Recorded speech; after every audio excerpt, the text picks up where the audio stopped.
pengine. Karibu Your Excellency.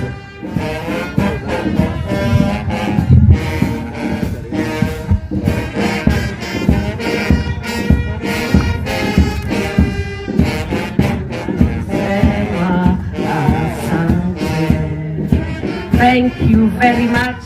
Tumekuja kusema asante. Asante kwa Mungu wetu. Asante kwa yule Mungu alituumba. Asante kwa Mungu aliyetupatia watoto wetu, haswa mtoto wa kiume. Na ninamwona amekaa huko wale wanakaaga.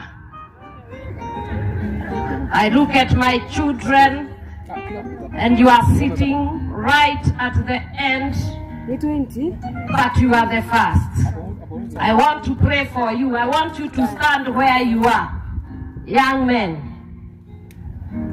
wale vijana naona mkikaa huko, tafadhali tusimame, nataka kuwaombea. Kama wananisikia, hebu nipungieni mkono. Wale wako huko nyuma,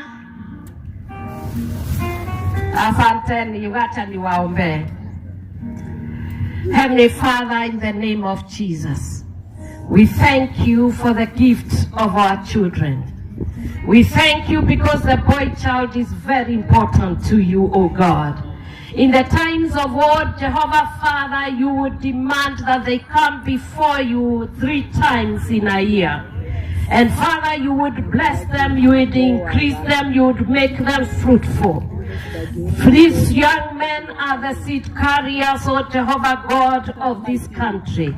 They are the future, they are our people, O God. And Father God, as I stand as a mother here, my tears are many.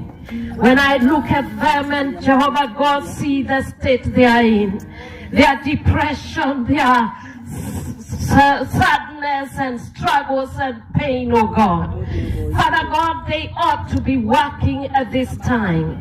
And I pray to the living God, the God of our Father Jesus Christ, the Son of the living God, the enthroned Lord. I am praying that today, Jehovah God, that you would undertake for our children. When the seed carrier, Jehovah Father, is not in place, we cannot have a father.